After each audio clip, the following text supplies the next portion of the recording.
morning, everybody. Thank you so much for joining us on November 8th, this mighty election day. Hope everyone has went out and voted for your candidate of choice. We have a very special guest here today.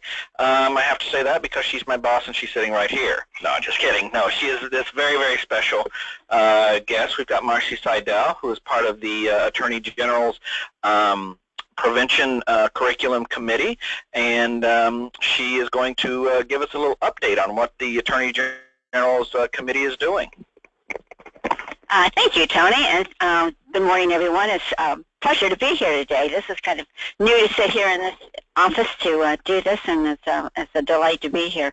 I was appointed along with about 22 other individuals, and I think now it maybe a couple others have been joined to the committee as well, to the Ohio Joint Study Committee on Drug Use and Prevention Education. That's the official title. It's a collaboration of the Office of the Attorney General Mike DeWine and also Senate President Keith Faber and House Speaker Cliff Rosenberger. The committee has been charged with the examination and the status of drug use prevention education in Ohio schools, and we are to issue recommendations on options for implementing age-appropriate drug education at schools across all grade levels. The committee is also in the process of holding multiple meetings across the state to find out what types of drug prevention education is taking place in schools, and what schools need to help expand this effort, and what is the best of the education across grade levels, what we're finding that works and not works according to the people that are doing it. The committee of about 22 to 24 individuals includes senators. There's about 3 senators, 3 representatives, the president, excuse me, the president of a state board of education, a member or an individual representing the Ohio Department of Education, an individual from the Ohio Association of County Behavioral Health Authorities, Start Talking, the Department of Mental Health and Addiction Services, the Ohio Association of Health, Physical Education, Recreational, and Dance. The Cardinal Health has a representative from the sheriff and also the police. Entities are involved in this, as well as the superintendent, and educators in high school and elementary are a part of this committee. At the conclusion of the committee study, the group has been charged with giving a report on its finding and recommendations, and the hope was to do this within 90 days of when we started, and we started in September, which means by the first of the year we were to have a report. We're finding as we dig into this at a fairly good level that may be an aggressive timeline, and that we may in fact have to pull back on that and go after the first of the year. To date, we've had hearing meetings in Columbus, Chillicothe, Dayton, Salina, and Akron. They are looking perhaps to do another one somewhere in southeast Ohio. I don't know I haven't gotten word yet whether that meeting has been set or not, but we are looking for it. While we are taking testimonies at these meetings, and they're rather limited in the number of people that are pre-engaged to be at the meeting. Sometimes they do allow individuals who've come in for the meeting to speak, even if they weren't on the agenda, but that hasn't always been the case. But no matter what, they want people to provide written testimony and to send that in so that we can all examine that as we put together the report. So I encourage you to do that. But if you are looking to testify or to offer your opinion and your expertise in this area, I encourage you to contact Amy O'Grady at the Attorney General's office, or you can contact me and I will get that to her as well. So please think about doing that or writing something and submitting it. It is very, very important. As we've gone through this process, and I find out from my perspective how important that is for this audience to do that. When the people in the room is very diverse group of individuals, there's many, I would say, definitions of prevention in people's mind as there are people in the room, and in some cases some people believe that one size solution fits all individuals across the state of Ohio. But I think as we're going through this process, we're understanding that it's a very complex problem. It's a very complex task, and people are now just starting to begin to understand what's all involved. Some of the other resources, we meet about every other Tuesday, actually. We've been meeting, if not in person, then by conference call, and we've had in-depth information about programs that exist like Generation RX, the Good Behavior Game PAX, which is really taking place out of Wright State University in many classrooms across Ohio. SPER, where it's the screening, brief intervention, and referral to treatment has been gone into detail, as well as the DARE program. And today we'll be looking at Utah's statewide program, which has been designed by Catalana and Hopkins out of the University of Washington, which many of you, I am sure, know. It's a K through 12 curriculum based on risk and protective factors, and it's integrated into the part of the school day. And we've also heard from community coalitions, from the Adam boards. A professor from Ohio University came in, many teachers, prevention specialists, and coalitions to give us a really diverse look at what people think needs to happen within our schools and with our children as we tackle the problem of substance abuse within our communities and our society.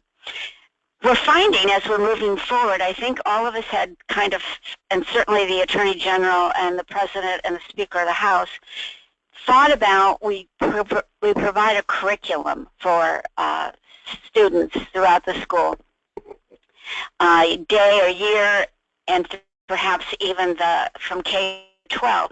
But as we're doing that, we're finding out from the testimony that there's really two different themes that are emerging. One is the curriculum itself, whether it's a standard thing that's put into place and recommended for all schools to do, or whether it's prevention in the community across the 5 domains, which includes individuals and peers, family, schools, and communities. And it's more of the environmental prevention is included, as well as the community-based process. Excuse me. What I will just go over really quickly some of the things I think that are emerging out of it. It's by no means it's my personal opinion, not the opinion of the group, but I see themes running through, like it has to be evidence-based. That comes in very clearly. It must be, at this point, universal prevention that we're looking at, because every child is at risk. They're looking at a K-12 emphasis with emphasis on middle school.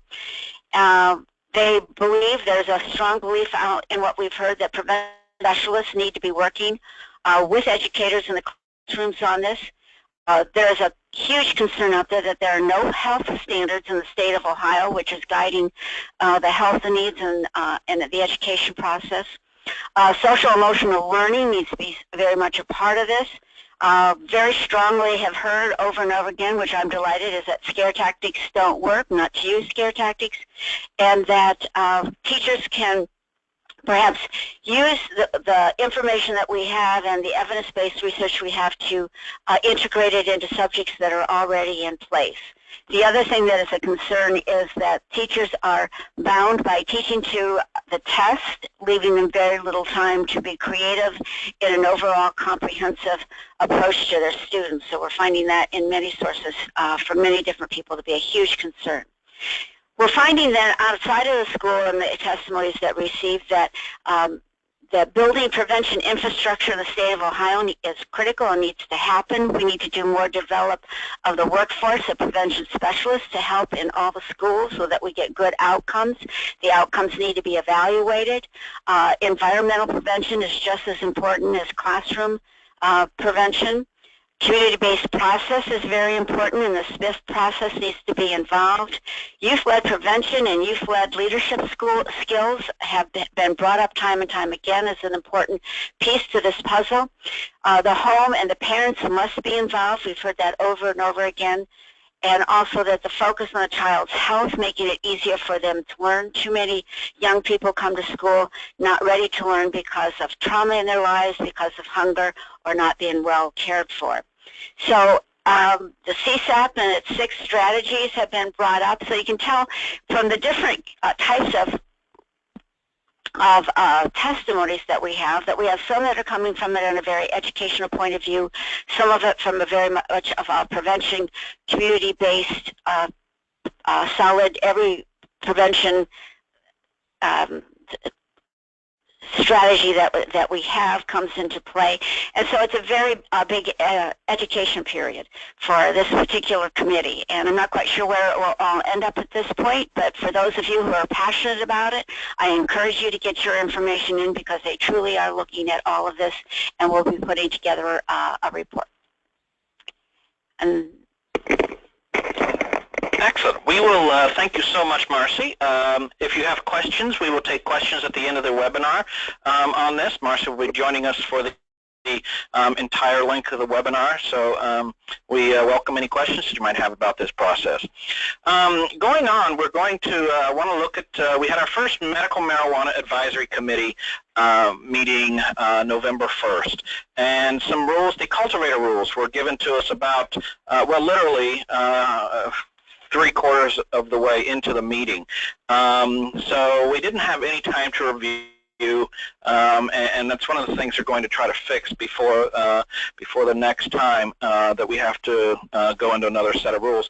But the cultivator rules, what we have after looking at them, they're going to be cultivator licenses, and this will all be under the Ohio Department of Commerce. These are actually going to be their rules. They have to be set in place by May of 2017 so that folks can actually start getting licenses and growing marijuana around the state. The cultivator licenses, there will be 12 level 1, what they're calling level 1 licenses, which are basically the bigger growers. They would be allowed to have a 15,000 square foot facility that would grow marijuana, and they would have to have $500,000 in liquid assets, meaning cash, and $2 million in total assets that they would have to show the department that they actually could pull this off. There'd also be 6 level 2 cultivators, and they would have a 1,600 square foot facility, so a little bigger, I'm guessing, than an average home out there. And they would have to have $50,000 in liquid assets, $200,000 in total assets. And then there's also language, and there's a typo on that. Additions to be determined after September 9th of 2018. That's not 2016, but 2018. So if the demand is such that they feel that the Department of Commerce needs to create more Cultivator 1 or Cultivator 2 licenses, after September 9th of 2018, they would be able to create more licenses. Frankly, right afterwards, there was a great debate outside of the little room with the pro-pot folks who said that 18 is not enough, that they really need 36. You need to double that for the amount of marijuana that they feel. Now, this is also the lobbying agency, so obviously he's going to be trying to push his agenda onto things and create as big a business as there is in the state of Ohio. The fees, the simple application fees, this is just to apply, will be $20,000 if you want to apply to be a level 1, and level 2 you will need a $2,000 application fee. A provisional license would then be issued if you are chosen. This is a non-refundable. The $20,000 and $2,000 are non-refundable. So if you apply and don't get it, you're out either $20,000 or $2,000. The provisional license would then be issued to by the Ohio Department of Commerce to whoever, and then you would have to pay $180,000 if you're a level 1 facility, and a level 2 you would have to pay $18,000. And then each year after that, and this is a yearly renewal license, you would be required, if you're a level 1 cultivator, to submit a $200,000 fee, and if you're level 2, it would be a $20,000 fee. So these are kind of the fee schedules that we're looking at in the rules. And these are rules that were actually developed, draft rules that were developed by the Ohio Department of Commerce. This was not developed by the Medical Marijuana Committee. This is something that they wanted us to react to and come up with some suggestions. Some of the other cultivation rules: cultivators must ensure a consistent supply of metapot to make sure that you got enough pot available. So every 120 days, each cultivator will have to harvest at least 15 pounds. So every, what is that, 120 days is every third of a year. Yeah, is that right? Okay, I'm not very good at math. Thank God I stayed with policy. And you also must have a 50-pound inventory ready for immediate sale at all time. So each cultivator, each of these places will have to have 50 pounds on premises ready to go in case the pot you run a little bit low. Cultivators will not be able to transfer a provisional license, so you cannot get a license and then Philip Morris comes in and you transfer it to them. However, you can transfer a certificate of ownership as long as it has the approval of the department. The list of approved pesticides will be developed by the Department of Commerce. That will be an interesting task, to say the least. This is where they're getting into some trouble in Colorado and other states, because there is no such thing as an approved list of pesticides for marijuana. Because it is a Schedule I drug, it is banned by the United States. They do not have, they don't have their own approved pesticide list. So the Department of Commerce, I'm guessing, will have to take a look at what other pesticide lists are across the nation in different states and come up with their own. Some of the issues are that there is no language of indoor or outdoor grows. So if you're living beside a farm, and some of the pro-pot folks I have spoken to have said that they think outdoor grows are much better than indoor grows because of the because of the way that it is used and other things. They really are pushing that, so there could be a possibility of literal marijuana farms kind of encased in a fence or whatever. And there also is no language of whether the marijuana could be grown in a residential or commercial area. We're talking about 1,600 square feet. You are talking, an average size of a house.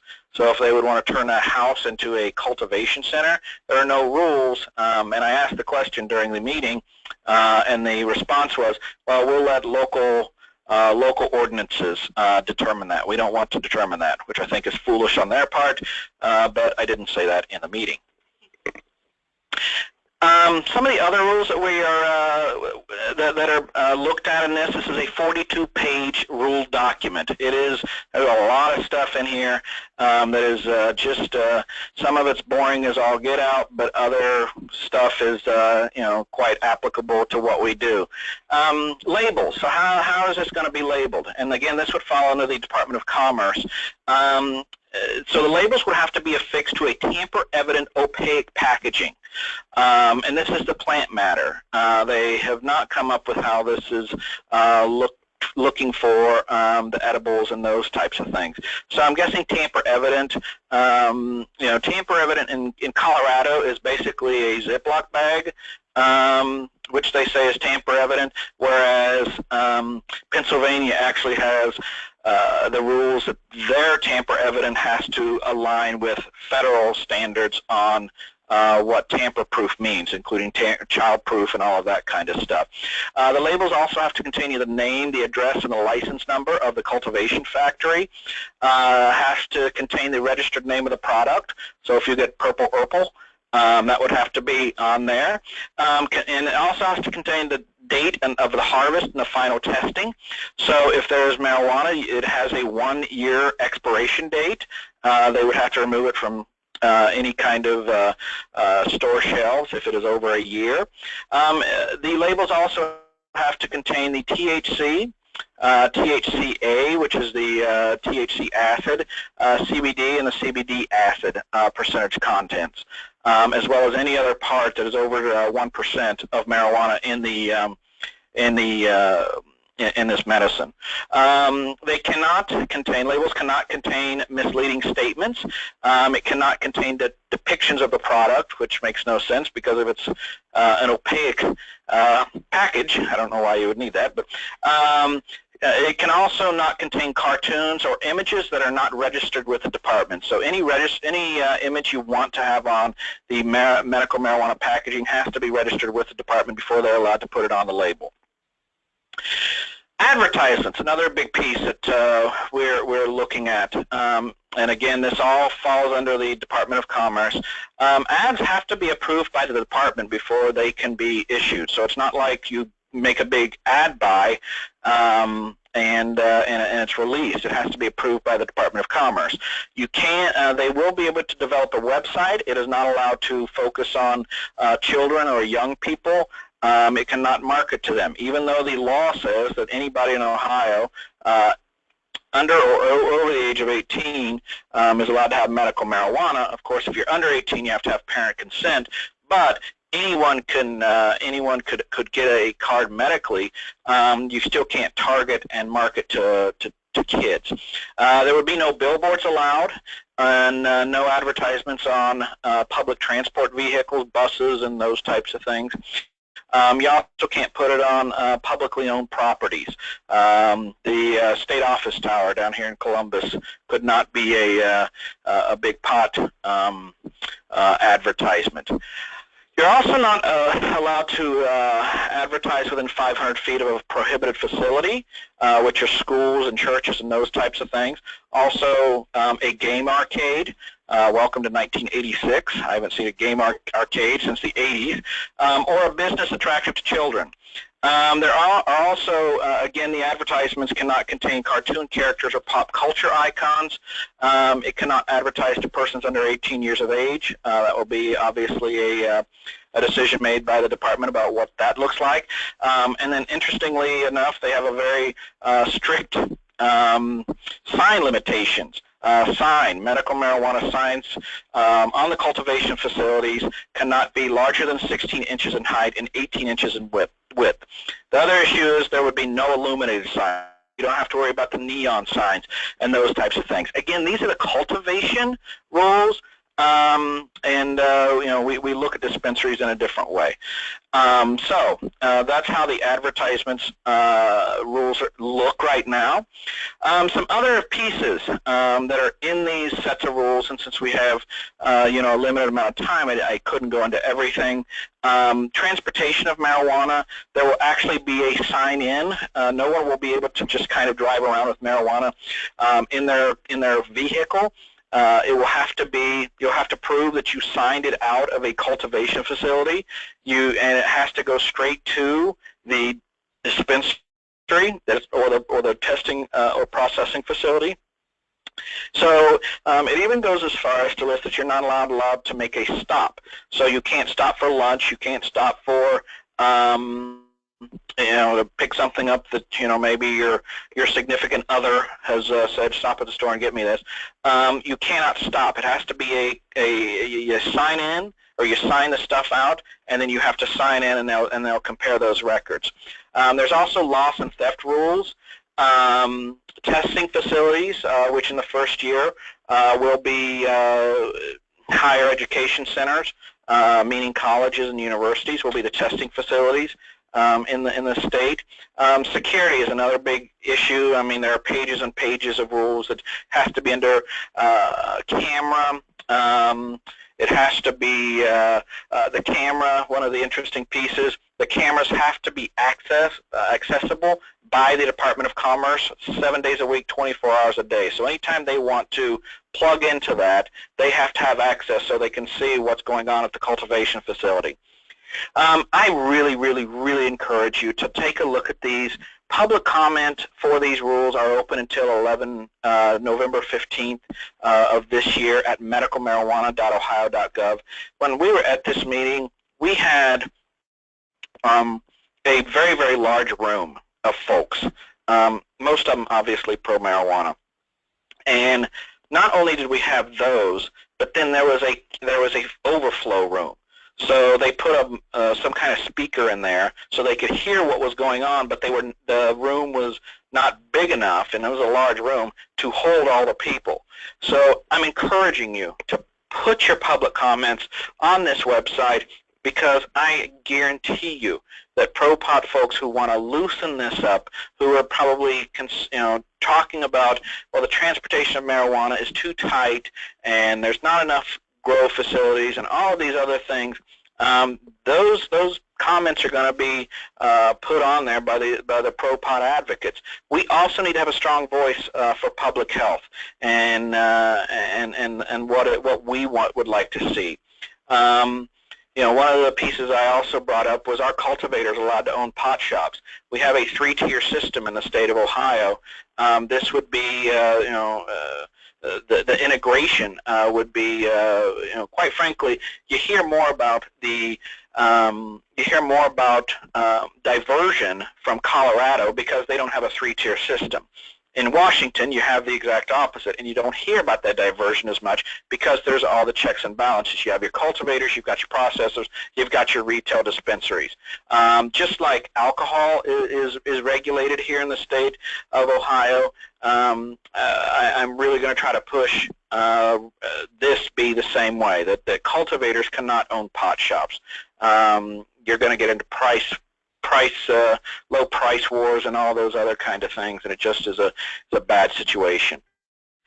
Again, can cultivators grow in residential neighborhoods? And there was nothing about coupons for advertising, which one of the coupons I have is if you buy a washer and dryer, you can get a free edible. So in Colorado, which makes no sense, but I mean, we have to protect ourselves, and we got to kind of think out of the box and make sure that this doesn't happen in the state of Ohio, where Marijuana Biz Daily has already predicted that we will have the 4th largest marijuana market with just a medical system in the entire United States, 4th largest. So we've got to really make sure this doesn't just infiltrate our communities and put young people at risk. Today is election day for a lot of folks on marijuana initiatives. Arizona, California, Maine, Massachusetts, Nevada will all have ballot initiatives to legalize marijuana recreationally, and then there are 3 now. Arkansas did have 2, but the Supreme Court at the last minute decided to strike 1 down. So they have, Arkansas, Florida, and Montana all have medical ballot initiatives. The Arkansas language includes language that says that if you get medical marijuana in the state, that no vote would be allowed to take it out. It would be permanently in the Constitution with no allowance of repeal. Which I think is quite troubling. Some issues in Colorado. Pueblo is a county that's voting to try to get rid of their pot shops. They have a number of issues. The 3 hospitals are teaming up together to try to get pot out of their communities because of the issues that they're having both medically and on the community. And they also have Colorado. Denver is going to vote on pot bars. So you could go to a bar if this is passed and smoke your stuff and then go home. So it'd be like any other alcohol bars as well. So those are some of the issues that are going on the national front. Really quickly, we have a couple more minutes. If we can talk a little bit, one of the things that I'd really like to discuss at our next SPCA is a prevention funding plan. And Marcie is actually co-chair of a committee, a state committee, that works with multiple substance use disorder and mental health focused organizations, including NAMI, including the boards, Mental Health America. A lot of folks are on this committee. And we're being asked to kind of lead up the prevention funding piece. What do we need in the budget to make sure that it is to to make sure that it's adequately funded. We have $0 right now for prevention funding in the state of Ohio. We obviously need, that has done us no good because we're in the situation now because all we have are federal funds. So here are some 5 points, and we're going to have this discussion at the next SPCA meeting. So I encourage you to come to SPCA next Tuesday, November 15th. And Brittany has sent out a number of invitations. It's at the same place it was at last time, the Mount Vernon Nazarene branch here in Columbus. Encourage you to be part of this discussion. We're really looking at this, and even if we can't get it in this year's budget, I would like for this plan and for us to start touting this as being something that we get in the next budget. We have to have a focus and a plan, and here's what has been come up with from this group. Again, we're in discussions still at the statewide level. I would love to know what your thoughts are, what your ideas are on these types of things, any kind of input you would like to have would be so valuable. First off, we want to invest in community-based prevention services in every county in Ohio to organize community efforts at the local level. Very, very important. So community-based efforts. We also want to invest in evidence-based prevention services in every public elementary, middle, and high school in the state of Ohio. Which is, again, goes back to Marcie's piece about prevention-based curriculum. We want to create a unified state policy on prevention to support the work of local community coalitions. Goes back to that community-based effort that we're trying to do. We need a unified strategy that includes the ADAM boards, public health departments, family and children first council, school districts, buildings, families, providers, law enforcement, everyone, and many, many others. We need to have that unified state policy on prevention to support the coalitions who are working on that. We also want to ensure the highest quality in the delivery of prevention services, going back to what Marcie was talking about. We need folks who are both trained in the prevention of substance use and mental illness, the health service, and require the use of trained and certified personnel. So we need the certified folks to actually do the work, and not, I think we're quite frankly quite represented in a lot of communities. And then Ohio must rely on research. So we can't, we have to have prevention research that is funded as well. So these are the 5 pieces that we're looking at as a prevention plan, funding plan, and would love to have the discussion at the next SPCA, a robust discussion. So if there are any questions or anything, Brittany will share what these. Thank you very much, Tony and Marcie. We have had a few questions, and for everyone out there, please continue to send them in. If we don't have time to handle them on the call, we will make sure to follow up with you. First question was for you, Marcie, pertaining to the AG's committee. Mylan would like to know if there are any recommended dates for which they should submit their testimony. Thanks for that question. No, I don't have a deadline yet. As I said, it seems to be kind of a moving target, but I would encourage everyone to send in as soon as you can, and I would say no later than December 1st, which unfortunately is coming upon us quickly. So certainly by then, and I know that in December and January the committee will be working upon the recommendations, and so anything before that time will be helpful. Thank you very much, Marcie. Next question actually is for you, Tony. I know you touched a little bit on this, but there's a question from Matthew Peterson, and he wanted to know what kind of conversation around background checks, especially associated with hiring the employees at grow sites or shops or that sort of a thing. They have to have. They have to be felony free. They will have to pay a $100 fee to become an employee, get an employee ID card, which would have to go through the State Department of Commerce. They will also have to take a 2-hour course before they can become an employee. But other than that, having a felony, anything goes. So it's kind of difficult, but those, if you have suggestions, I encourage you to put those in, and the public comments are all going to be received by the advisory committee members as well as the Department of Commerce to help strengthen these rules. And so if you have suggestions, I encourage you to please put those on that medicalmarijuana.ohio.gov site. Thank you, Tony. As kind of a final note, thank you to everyone who sent in just a comment saying you are looking forward to joining in on the fight. Rest assured, Tony will have your name and we'll reach out to you very soon. Just as a final note on housekeeping, after each one of these advocacy calls, we know that it's important that you have some of the summary information and some of the slides. We are adding both the slides as well as the link to the recorded YouTube video to the SPCA membership portal. When you log in and you access the link for webinars, we are beginning to keep those in there. They are traditionally all available within about 48 hours of when the call takes place. So if you have any difficulty accessing that or you're looking for the presentation in a different format, please do not hesitate to reach out to us. You can reach me directly at 614-540-9985, and I'm extension 18, or if you call us, you can find us. Just ask for any of us by name.